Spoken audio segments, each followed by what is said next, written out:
yet, just getting you warmed up. I do remember a lot of times before the main act would come on, there'd be somebody who just warms up the audience. And I'm very impressed to see how many of you get up nice and early for the first meditation and the talk. Not the talk, sorry, I mean the chanting. But I don't know if I've told you that many young people have great difficulties getting up in the morning, especially when they have to go to school. This is like a school.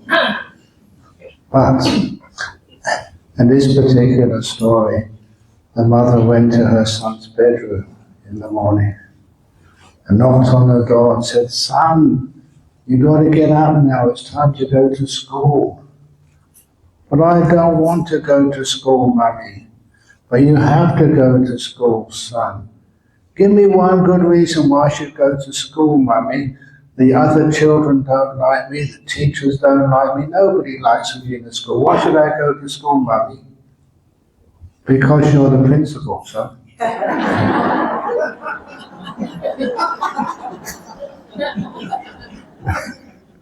If you've ever been a school teacher, you can understand that joke. Okay, that's got you warmed up, that's good. But I think I can start now. I said most people know that's still coming in. Excellent. So if you missed that story, you can get that from somebody else afterwards. It's all kind of recorded.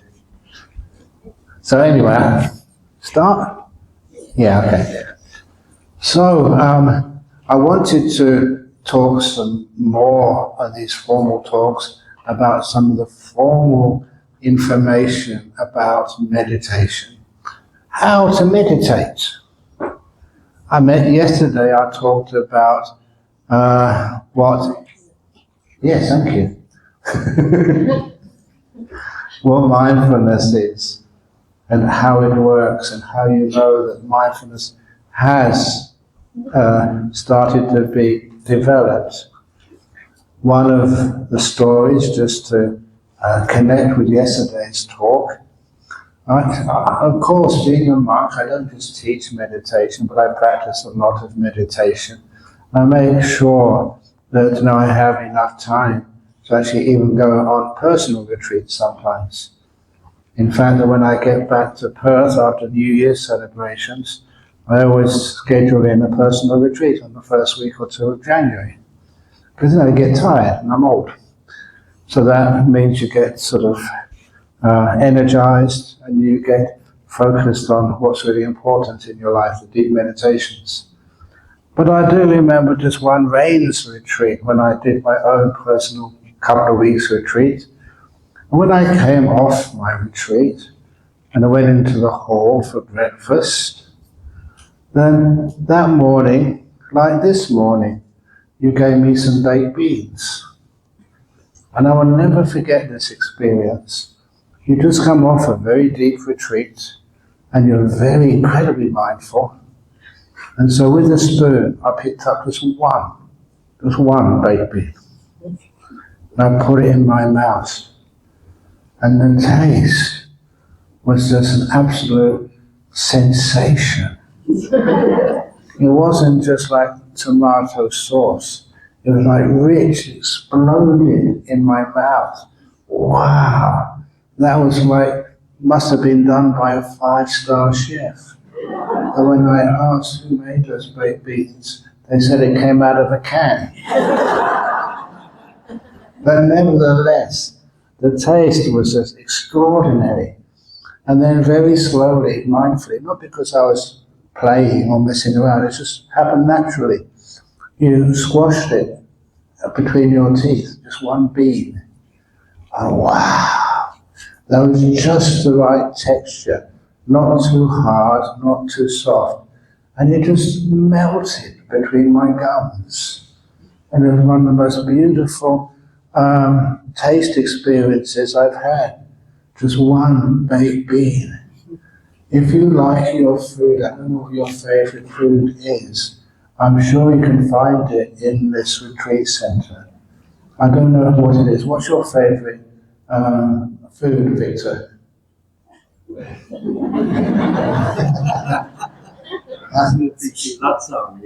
Some laksa. Laksa. So you just get just one taste of laksa, you put it in your mouth. Wow. I mean, Jamie Oliver probably couldn't cook anything that delicious. And this is one of the aspects of mindfulness. It embellishes, amplifies. You can get so much more, sort of even a taste out of what you're actually eating. So those of you who like your food, do you like your food here? Do you want to like it even more? Honestly, I won't spend too long on this.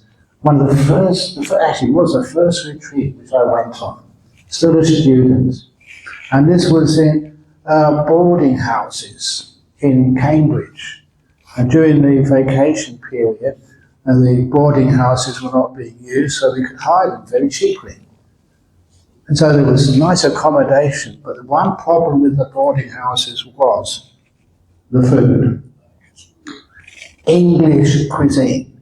Now, English, they weren't known for their delicious cuisine. Even for me, I thought, well, this is going to be tough. And I really thought of getting some sandwiches or something, put in my bag so people would know and then eat it. But for this retreat, I could not believe it. It was the most delicious food. Usually they had vegetables, and they boiled the hell out of them.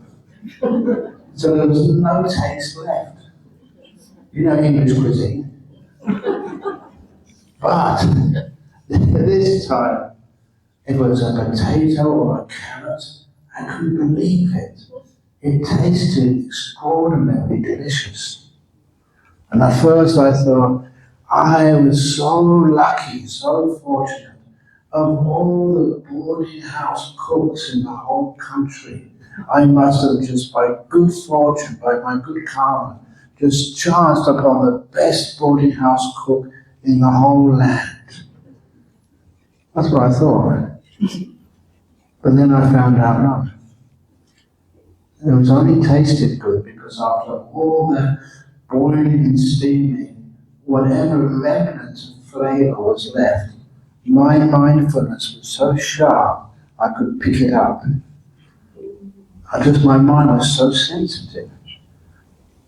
And that is one of the reasons why if you want to have a very good retreat, and if you afterwards you tell the cooks, thank you so much for your great cooking. It's not their cooking, it's your mindfulness made it tasty. Yeah, that is absolutely true. So a lot of times when at the end of a retreat you thank all the helpers and all the people who served and all the people who brought the food, and it's always delicious food on a retreat, when your mind is ready to taste delicious, when you're aware and not negative. It's one of the reasons also why, I never had good times with relationships before I was alive. I had good times, but they were doomed to end. Because even when you went out for dinner with a girlfriend, you always asked her, "Look, this is expensive dinner, it's a great restaurant, great cook, please shut up."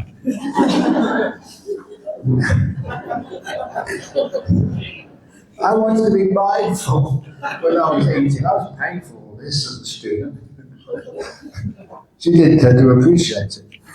We had to be quiet to really enjoy the food. Anyway, today, once the mindfulness is established, and you really can pick up tastes and flavors and sensations, how easy is it to want to say you're breathing? People say they can't find their breath, they're not aware of their breath, they can't stay with their breath. Why? Because your mindfulness is not strong enough yet to be with the breathing. When the mindfulness is strong, you can't avoid the sensation of the breath. You've got your eyes closed, you're not seeing anything. You're usually in a peaceful place, so there's nothing much to hear. And your body, it's relaxing, nothing to feel. There's nothing to smell. As long as a person has not got bad digestion. If you've got bad digestion, you're always letting off wind. Please sit in the back. Because then there's no one behind you. If you sit in the front, you let off wind. Everybody smells it. So now I know why the people sitting.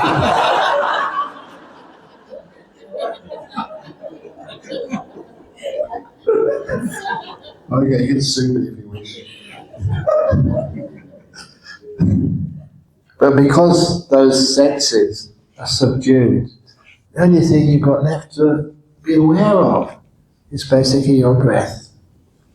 And because if you are already established enough mindfulness, when you watch the breath, it's the easiest thing in the world to watch.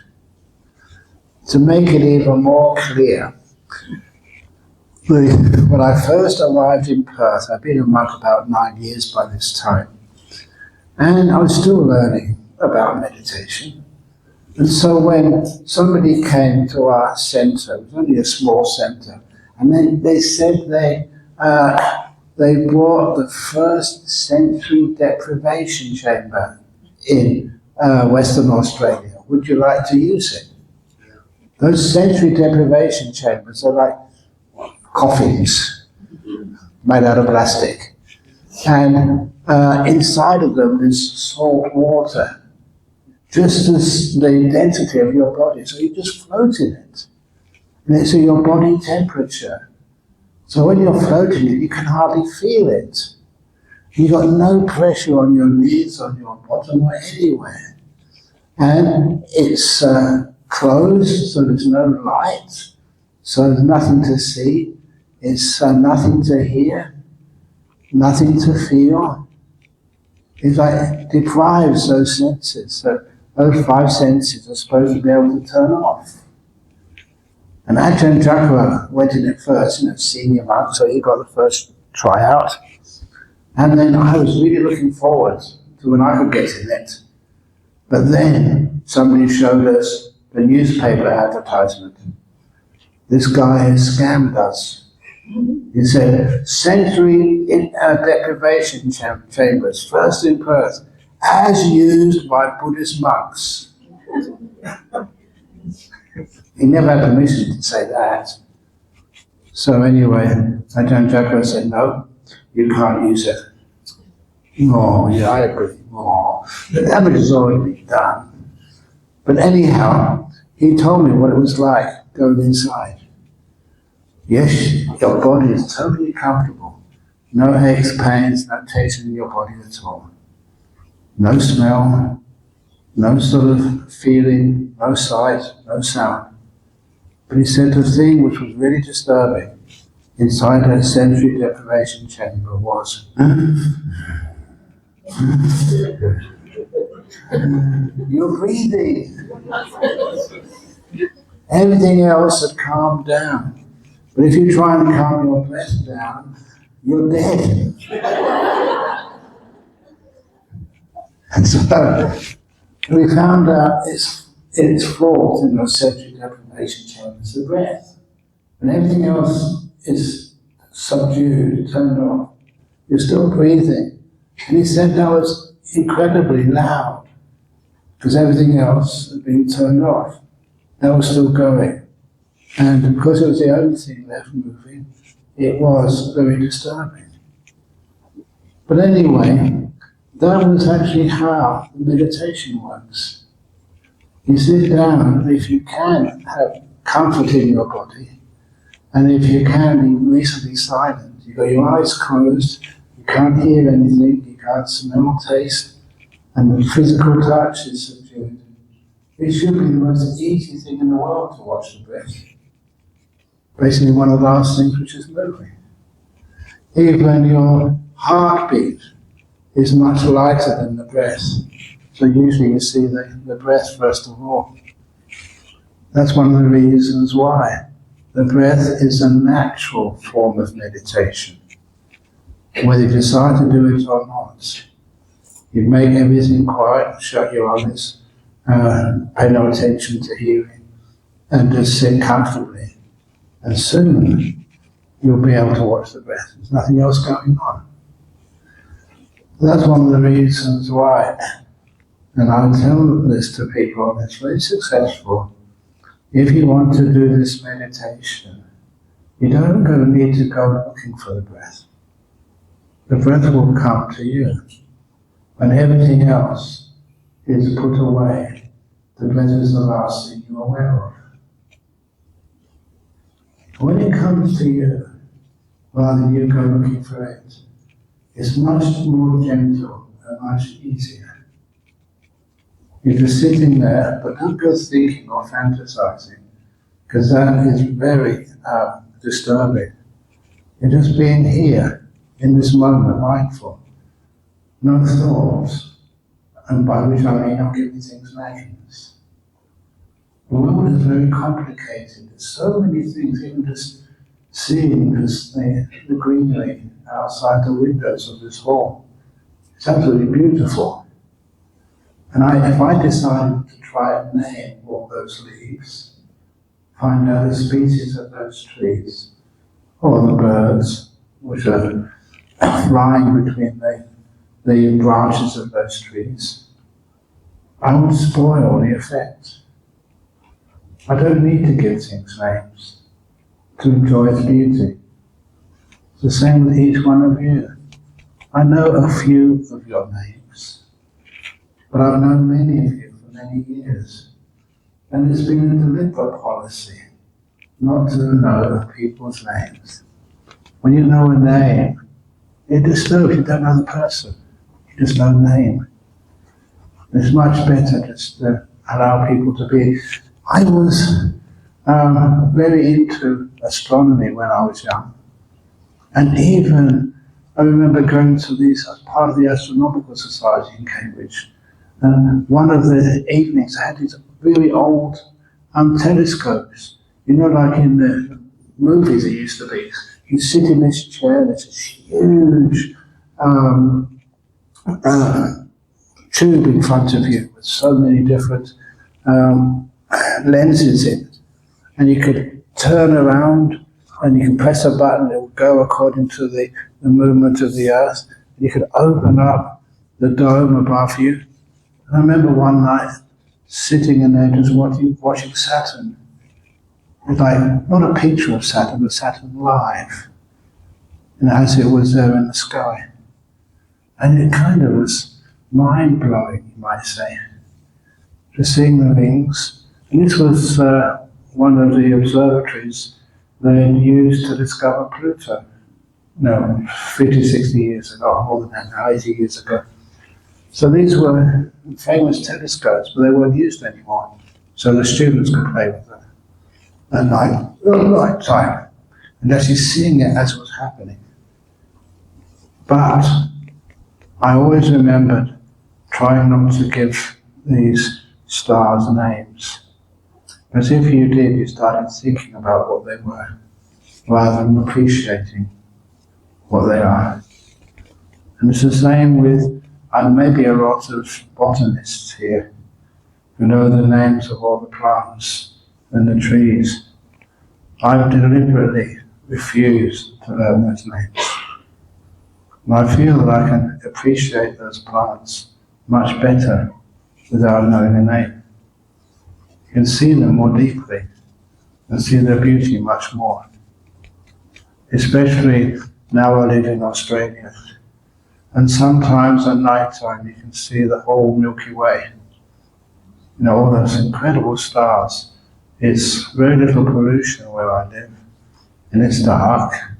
So sometimes you can just lay on your back with your eyes open and just gaze at the vastness of the Milky Way. And I don't know their names of the stars. I refuse to know their names. I feel I can appreciate them much more, see their beauty. So anyhow, if you can learn how to see the world in silence. I always think that you can see so much more. And you don't need to disturb these beautiful parts of nature by giving them a name. And then, afterwards, once our mind is quiet, then if you are watching the breath, it's a simple thing to watch. You watch the breath as it goes in, watch the breath as it goes out. And the first thing, I have mentioned this before, the Buddha never ever said where you should be watching the breath. Never. So just make sure you are aware of the breath as it comes in, aware of the breath as it goes out. And one of the reasons that people get confused about that is because there was a phrase in the beginning of Satipatthana Sutta. It says in Parimukkhang Satipatthana, having established mindfulness, and the word was Parimukkhang. And so many people render that, translate that, as in front of you. And that makes absolutely no sense. In front of you, where are you?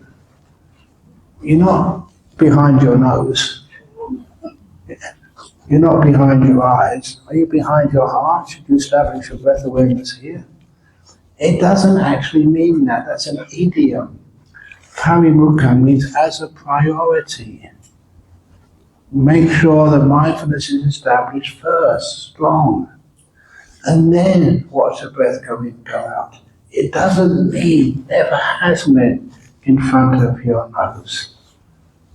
And that's one that, thank goodness for my good karma, that my father had asthma. It wasn't good for him, but part of that meant that I had hay fever.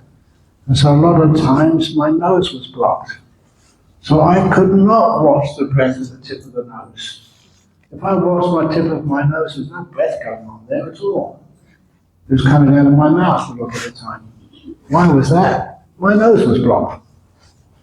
Because of the allergies. What a blessing that was.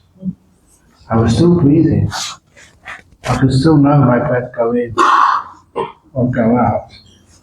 I didn't have to worry about where that was happening. It became much more natural and easy. So you begin to know your breath as it goes in or goes out. You never force it. If you force anything in meditation, you know what happens? You get stress. Are you supposed to meditate to increase stress in your life? Don't you have enough stress already?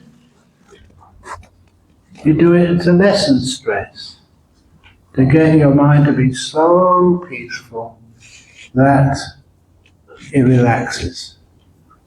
Now I need a volunteer. Oh, okay, my Upata, please come up. Now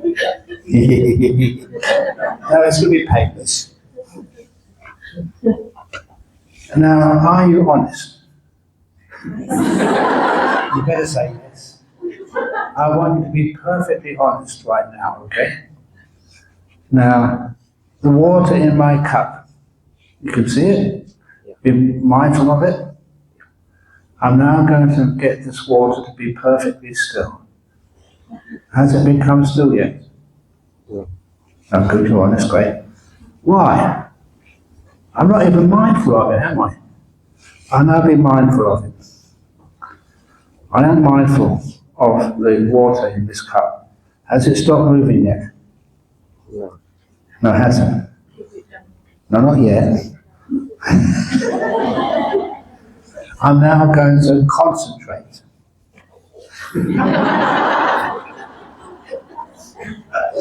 I don't know. I'm concentrating. Has it stopped moving? No. That's my goal. I'm really trying to stop this cup moving. Have I achieved it yet? Has it stopped moving yet? No. No. This is how many of you meditate. That's why people say they do Anapanasati, it never works. I could try like this for years. It will never become still. So I'm mindful, I'm concentrating, it's always moving. Of course, what's the solution? Yeah, you've heard me so many times. Let go. Stop attaching. Put it down. Relax to the max. Now, it's still moving. But less and less and less now. Hello, honestly. Yeah, it's still. Still. See how easy it is to meditate? One can do all of that. You get beautiful states of mind. No effort. Well, maybe you could, you put it down and you have to still. Is it still yet? I haven't got all day.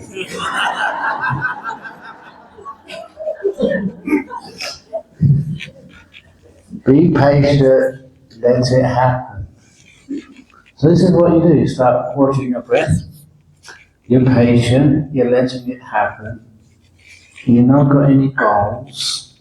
You're not giving it a time limit. I've got to do it now. That's the problem with people in our modern world.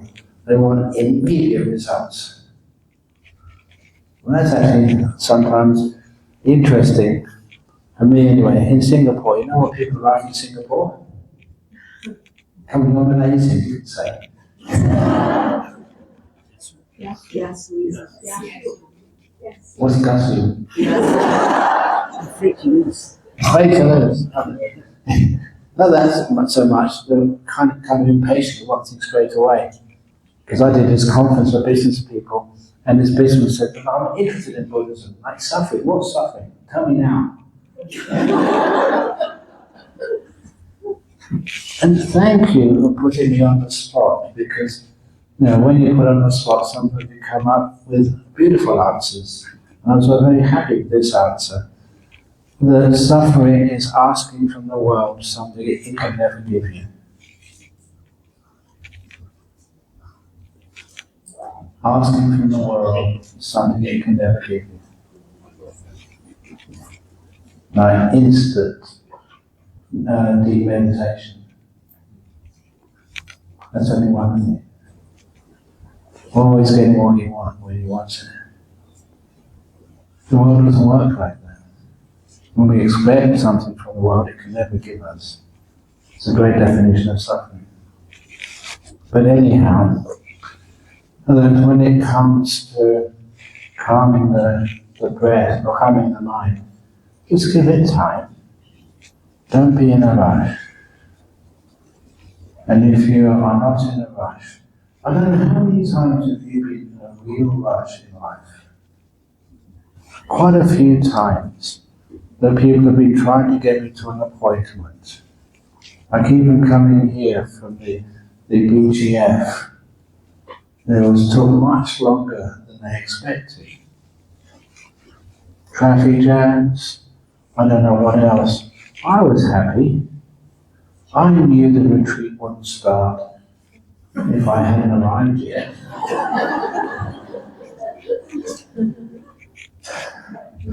So I was nicely relaxed, looking at the scenery. One time in Sri Lanka, of all places, this was a meditation teacher. He's got quite a following now, this meditation teacher in Sri Lanka. And he took me up to Kandy to give a talk. On the way back to Colombo, he knew the shortcuts. So he said, everyone else arrived back in the destination. We were about 3 hours late. 3 hours. Taking shortcuts, yes. Is that the same in Malaysia? You try to take a shortcut and it takes much longer? So what's the shortcut to enlightenment? Vipassana? Be careful. Anyone who says this is a shortcut is going to take you forever. So, these shortcuts, it's a red flag any time anybody says that. So instead, we give it as much time as it needs. If you're meditating properly, appropriately, even if you don't get into deep meditation, it's still exceedingly pleasant. You're peaceful. And that's wonderful, that's nice. If you disturb the peace by saying, no, I don't want to be peaceful, I want to be in bliss. That's like some people that get into a first jhana, so they think, and afterwards they get disappointed. I want to get a second jhana. They can't even enjoy a first jhana. Actually, they haven't got any jhanas at all. Because if you understood what you were doing, you would never expect anything more. You're happy with what you have. That's called peace, contentment. So, eventually people learn how to be patient. Just watching the breath.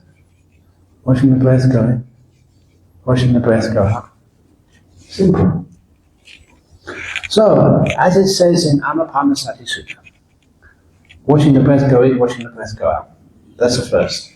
Easy. Can you do that? Of course you can. But when you start going to thinking, what else am I supposed to be doing?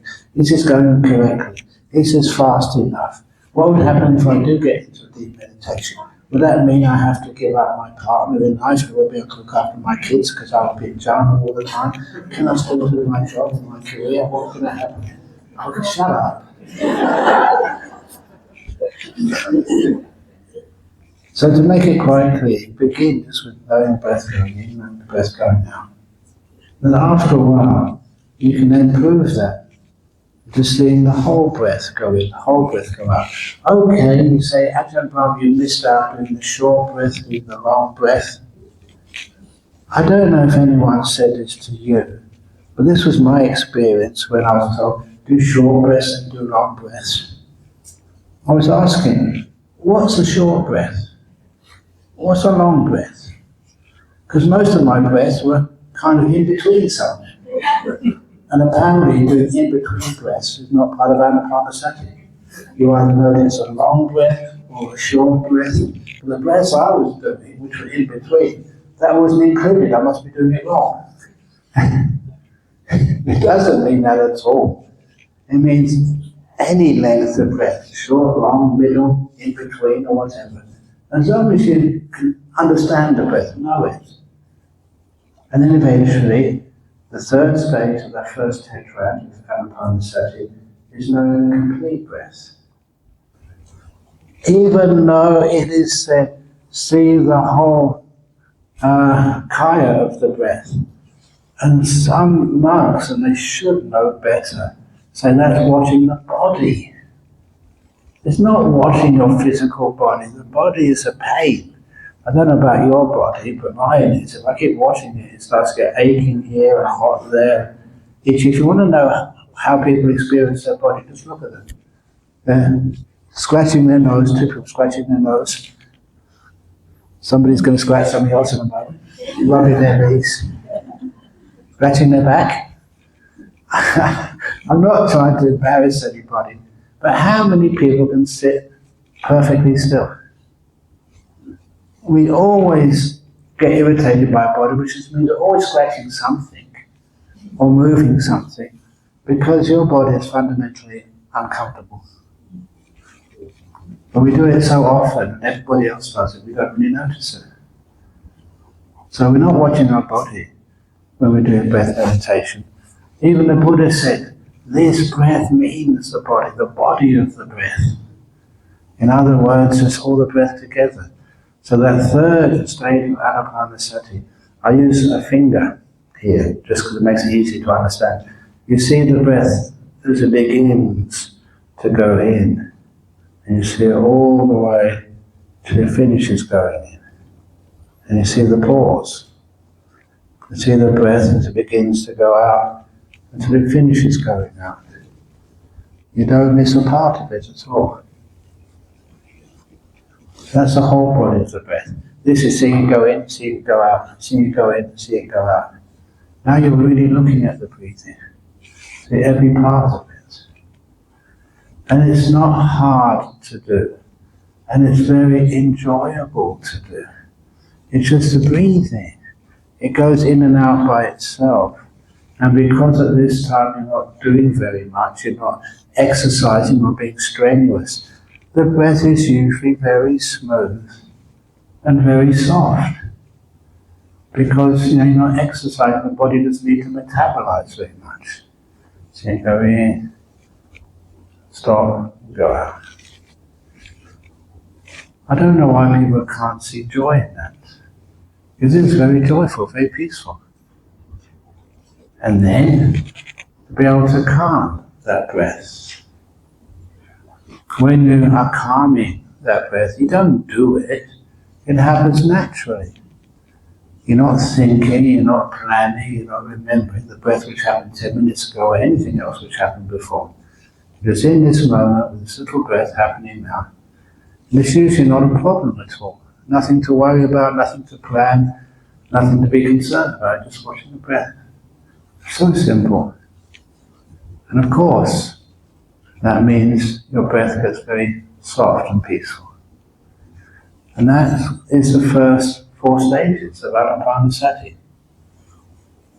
Now, you do that, and then you get to the fun parts of Anapanasati. What's the 5th stage of Anapanasati? You're breathing in, breathing out, experiencing joy and happiness, piti and sukha. Don't try and separate which is piti, which is sukha, because basically you can't unless you've got into 2nd or 3rd jhanas. Then they separate. But before then, you're just enjoying the meditation, breathing in and out, experiencing piti sukha. Now, what's going on there? On the 7th stage, I call it gives the game away. In other words, it just shows you what's really happening. The Buddha said to experience the whole citta sankhara. What you're doing now is you're experiencing the breath, but not as a sense of physical touch. It's how the mind knows it. It's a citta sankhara, not a kaya sankhara. In other words, it's how you know the breath, rather than how you feel the breath. And the only simile I can give you is, suppose eventually I convince Victor to actually ordain as a Buddhist monk. So if I take him to a temple, shave his hair off, and put a brown robe on, would you recognize him? At first, you say, is that Victor? And then you smile easily. Then you get to know. There's a different aspect you see when a person changes into a brown robe with a bald head. But eventually you know him. Just like the breathing. If you see the breath as a sense of touch, then you see the breath through the mind. You can recognize it's the same thing, but the way you see it is different. And because it's through the mind, it's much easier to develop the joy and the happiness. This is what's added to the breath by the mind. The joy and the happiness. As I said, that first day with going to the toilet and looking at a number 2, wow. A piece of feces is not beautiful. Never is, but the way your mind can see it, that's where it becomes really beautiful. The way your mind sees the breath becomes incredibly beautiful. And if ever this comes up for you in your meditation, you're sitting there and the breath is delightful. You see the breath coming in and going out, and you're very satisfied and happy. Wonderful, enjoy. Even to the point, this usually happens, that when people get into that stage of meditation, watching the beautiful breath with piti sukha, usually you miss lunch. You're sitting here, you know it's 11:30 or 12, I don't know, whenever you eat lunch, but you'd rather stay with the breath rather than have lunch, even though you know you're not going to eat anything in the afternoon until tomorrow morning. Many times that happens. People say, no, it's much better actually to be with the breath than to have lunch. And anyway, honestly, if that happens to you, you're really enjoying the meditation with the breath, having a great time and you miss lunch, please come and ask me and I will make sure the kitchen gets you something special just for you. Anytime in the afternoon. I don't want you to feel afraid you're missing out. And a lot of times you ask people, say, you miss your lunch? Yeah, I was just having such a beautiful meditation. Like, great, wonderful. And they only miss lunch and they get a breakfast in the morning or whatever, you're not going to die. But sometimes I make that offer to them to make sure they're not afraid. Now you can understand you're really starting to enjoy this meditation. See the Piti Sukha with the breath and see the whole of that Chitta Sakkara and calm it down. It's not what you do. I never made that water perfectly still, but look at it. You don't need to get up. You know this is absolutely still, it's not moving at all. I never did that. I let it happen. That's the same with the peace and stillness in the meditation, with the breath. You don't hold the breath still. You're going to stay still breath. If you move, you're going to be in big trouble. There are no threats, just beautiful gentleness and kindness. And that's what works. The kindness power, the wisdom power, the compassion power, there's the willpower, force, or punishments. You know all the punishments we do here? Strokes of the teddy bear. It's amazing how powerful that is. So after a while, the breath becomes so beautiful.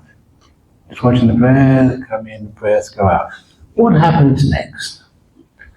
If you're watching the breath and it's delightful, of course you're focused on it all the time. What happens is you don't just notice in breath and out breath. You know that this part of the breath happening now. You see much more of it. And it's not just breathing in, breathing out. What does it feel like right now, this part of the breathing?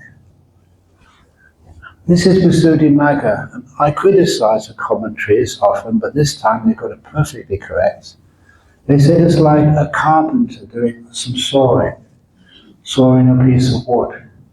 At first you can see the whole length of wood and the whole length of the saw as you're sawing it backwards and forwards, but as you focus in, all you can see is like 2 or 3 teeth of the saw, and just in that maybe centimetre of wood which is actually being cut. Everything else is not necessary to look at, so you don't look at it, you're focusing in. You're seeing just a part of the breathing. That part of the in-breath or out-breath happening now. And just like a saw, it's a very good simile, as you're seeing a couple of teeth of the saw, that's all. You don't know whether those 2 teeth are the beginning of the saw, the middle of the saw, or the end of the saw. And that's what happens with the breathing. You become so focused, you just see 1 or 2 moments of breath happening now. And it's irrelevant whether they are the beginning or the end or the middle of the breath. Now you're really getting focused. And it's soft, peaceful. And what happens when your mind or any sense base is just focused on something which hardly changes? It disappears. Remember that story I said about the Zen monastery in the north of England? I went there for a weekend retreat, and they just told me to keep your eyes open and stare at a whitewashed wall. I was sitting down and facing the wall, and just watching, about 45, 50 minutes. And after 5 minutes or 10 minutes, the wall vanished. My eyes were still open. There was a white wall in front of me. It wasn't interesting, but I never closed my eyes, and then it wasn't there anymore. I loved that experience. I wasn't scared because I understood what was going on. If you are listening to the sound of the aircon, can you hear it? It will disappear in a few moments because it doesn't change. Your brain is like got a screensaver on it. If something is not important, it's not threatening, it's not exciting, it stays the same. It becomes like ambient noise. A whitewashed wall became an ambient wall. It wasn't changing, it wasn't threatening. So it literally disappeared. Just like feelings in the body. The feeling of your heart. Sometimes you can actually sense it, but it's not threatening to you. And after a while it's not important, so you don't notice it anymore. All of these things, this is how the senses disappear and shut down. So you're just watching your breath until the breath shuts down. And that's the 8th stage of the Anapanasati. Then you go to the 9th stage, where you become aware of the citta, the mind. What happens then? If you get into this stage, now you're really having fun. Because this becomes what the sutras say is experiencing the nimitta. This is the light which appear in the mind. It's not always light, but I always encourage the perception of the nimitta as a light because it's much easier to work with. These are not lights. It's just how we interpret something we've got very little knowledge or experiencing of in something which our most important sense base. We notice things by sight more than anything else. When I go through the airport, they want to look at my photo on the passport. You even have to look at the little camera and take a photograph of you. Okay, it's true, you have to put your fingerprints in Malaysia as well, but it is the sight by which you're mostly recognized. Sight is one of the most important senses that we have, much more than sound or smell. It'd be great if you go through the customs and they sniff you. Yeah, that's a jump. If there was a dog, they'd be able to sniff it, if they could remember. But anyhow, that because of that, that when the 5 senses start to disappear and the mind starts to dominate, this is where you usually perceive that as a beautiful light in the mind. And this is where the meditation starts to take off. Just getting piti sukha, that's like a turning point. You keep on going, and that piti sukha turns into beautiful lights. And those lights, called the nimittas, these are the way we exit the world of the 5 senses and enter the world of the mind. This is what this meditation is supposed to allow us to do. First of all, so we can understand this 6th sense of mind. You know, Chinese culture has always been far advanced of Western culture. Western culture was influenced by Indian culture for so many years. And even in Indian culture, they always had 6 senses. And I remember they also had, with that 6th sense, they knew how to access and prove things like rebirth, reincarnation, if you wish to call it that. But I always remember that rebirth used to be part of Christianity in the early years, until, strange enough, it was 543 AD that there was a big argument with the Pope at the time. He was centered in Byzantium.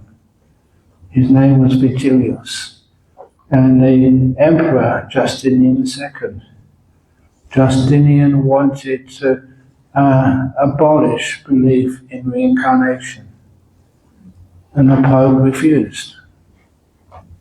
The Pope believed in rebirth at the time. Christian Pope, okay? Amazing how things change over the centuries. And so Justinian had the power, but Vigilius had the moral authority. So what did the emperor do? He threw the Pope in jail for 1 year.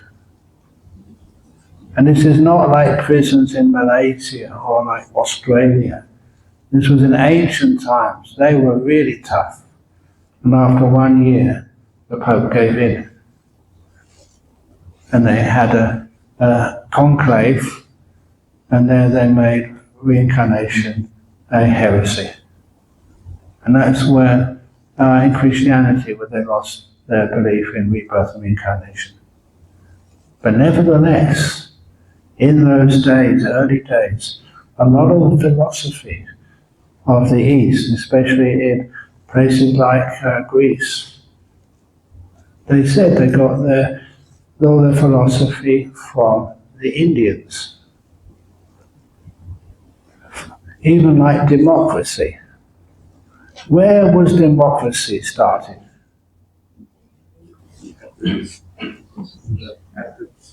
Where? That is totally false. People said that because they were Eurocentric. They had thriving democracies in India well before Athens became a powerful state.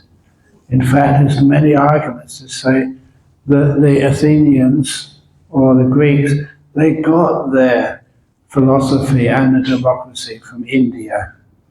You know the longest continuous democracy in our world?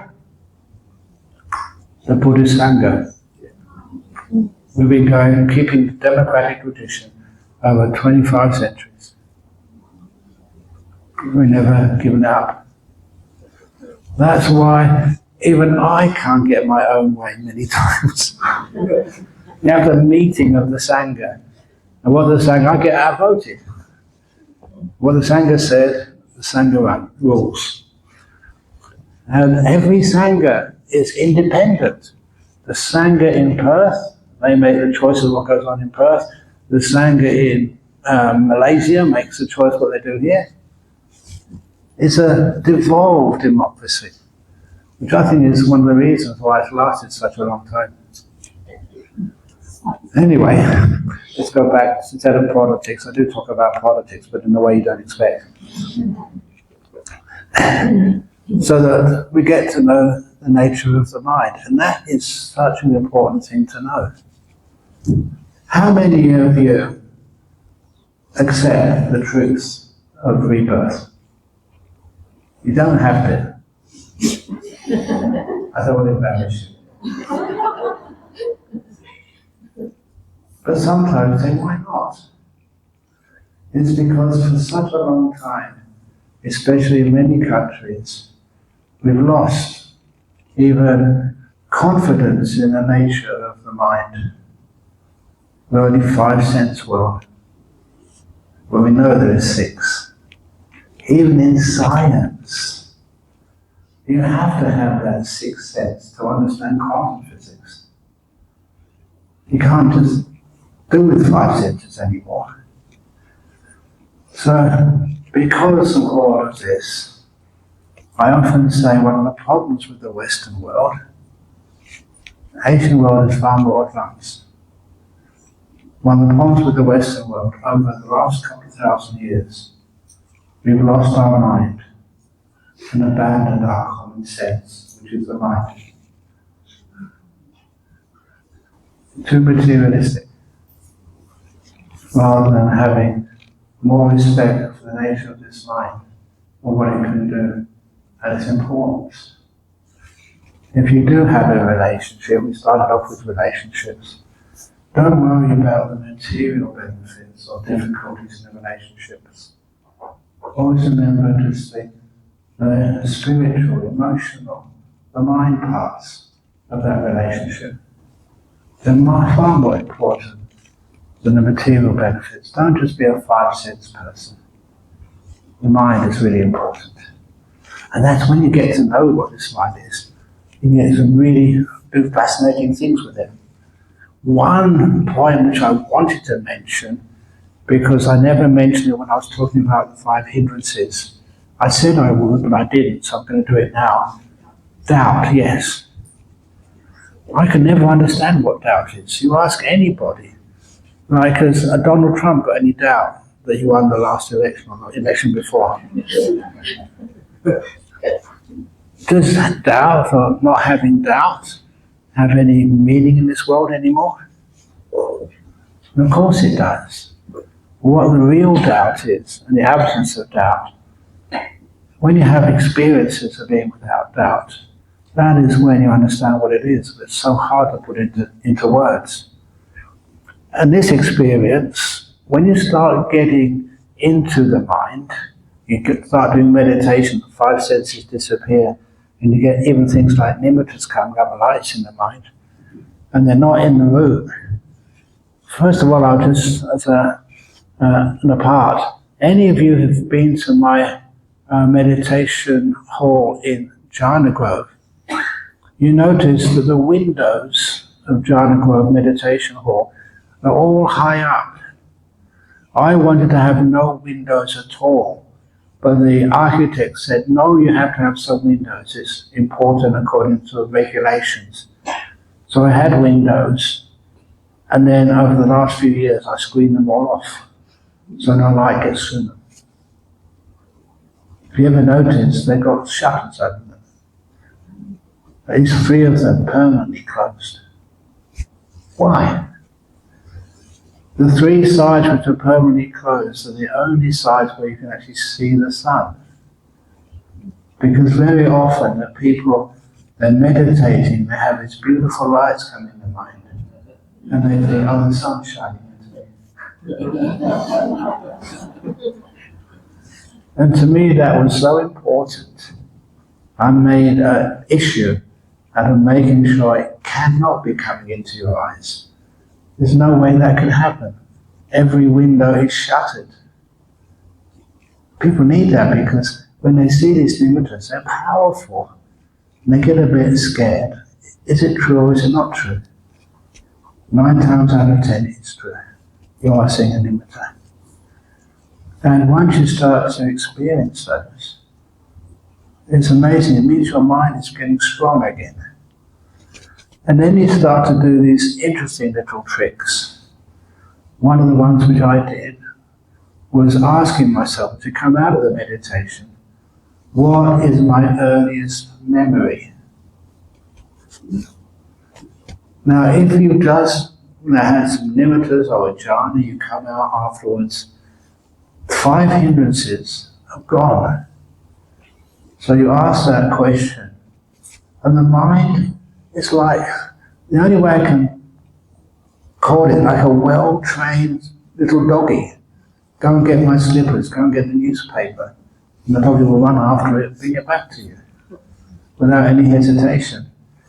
That's like what the mind is, after that deep meditation. So what's my earliest memory? And the first time I did that, my earliest memory, and this is why I can tell you it, because it's not previous life, it's very early in this life. I'm getting away on a loophole in my Vinaya.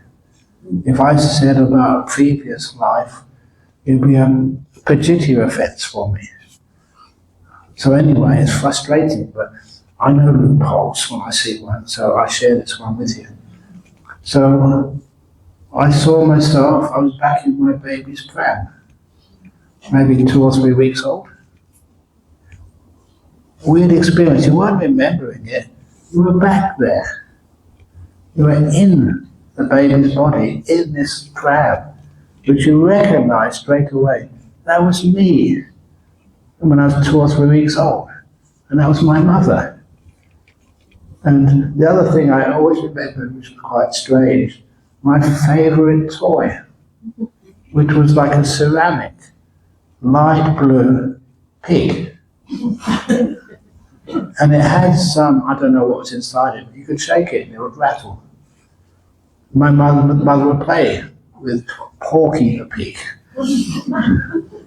And I would love my little piggy. And when you were in that pram, it just was black and white, not upholstery, or like a little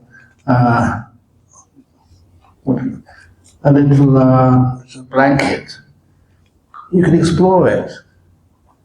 And one of the things I remember from that experience was that how I would recognize everything in my pram, even my mother, not by how she sounded, not even by how she looked, by how she smelled. I could smell that was my mum. I could smell that was my pram. That was kind of weird. It was like how dogs recognize you. I don't know, that's Victor. And I had no idea how true that was. When I start telling those stories, that's when people who actually are in that field, who know the development of the brain of a baby, said, yeah, that's so true. Babies know smells much more than sights. But at the time, I never had any doubt at all that was real. And that was kind of weird. I didn't need any evidence to prove it was real. You kind of knew it was real. The whole experience had a different feeling to it. And it took me years in the stupid brain to realize that's because the doubt had vanished. You knew what was doubt, and now you knew what it was like when the doubt had gone. But another story, so it's not so personal anymore. Because I taught that a lot, and hopefully you get into deep enough meditation, you can ask that question yourself. What's your earliest memory? I remember this Malaysian girl living in Perth. She was such a good person. She was one person I expected would get deep meditation pretty easy. And so she did that. And she came to see me in interviews afterwards, and she said, Ajahn Brahm, I did that. Was my earliest memory. And my earliest memory was being breastfed by my mum. Only the trouble was, it wasn't my mum. It was somebody else. She looked at the person breastfeeding her when she was a little toddler. And it certainly was not her mother. She doubted whether the person who looked after her all those years was really her mum. And that was very anxiety producing. So she said, what should I do? And I said, look, the only one thing to do, your mother's still alive. Next time when the retreat's over, go and see her and ask her, Mum, are you really my mum?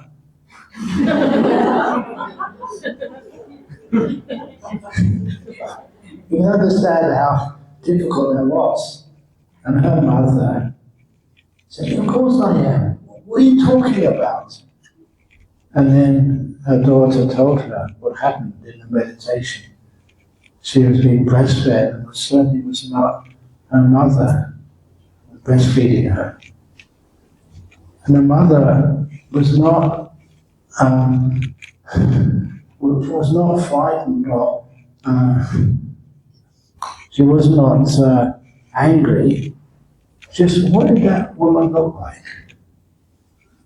And this girl, meditator, explained exactly how she could remember this woman breastfeeding her. And one thing I will say, it's not you just don't have any doubt, but your memory of these events is very, very clear. Just like, it happened just a moment ago.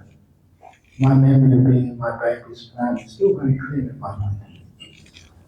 Like this woman, she described her to her mother, and her mother was not offended at all. She was so surprised. That was your wet nurse. How on earth do you remember how she looked? You confirmed that was the answer to the problem. She came from quite a wealthy family over here in Malaysia. And instead of breastfeeding herself, her mother hired a witness. And she breastfeeded her. And that's the person she remembered. Very accurate sort of description of her. This is actually kind of shows you what happens when you start to access that mind and empower it. You get some really interesting evidence. So you never have to doubt things like rebirth ever again. Is that interesting? And it's not hard to do. It's not very honestly. That's part of my job, to market it. If you start thinking, oh, this is impossible, only just meditators or special people can do this. No. So many people can do this. You just need to have that confidence it can be done. You get into these beautiful image states which are full of joy and happiness.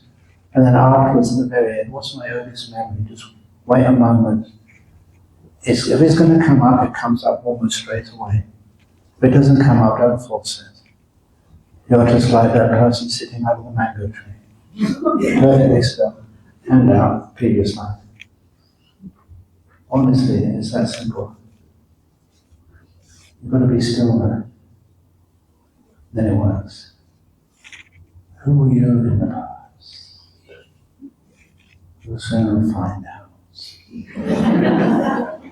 Sadhu, sadhu, sadhu. Happy searching. Oh, one thing I should say, sorry. I have to say this because many people do this, and many people experience this problem. They say, what's my earliest memory? It's not just this life, they get past lives as well. And one of the earliest, most powerful memories of your past life was when you died last time. And of course, dying is often, not always, but often very painful. So a few people told me, Ajahn Brahm, don't ever advise people to do this ever again. They record the previous life when they were dying. It was really, really unpleasant, almost traumatizing. So if ever that happens to you, you ask what's an early memory, and you get something which is very unpleasant. All you need to do is to say, earlier, please. You can push it back a little bit earlier, which is not so traumatic for you.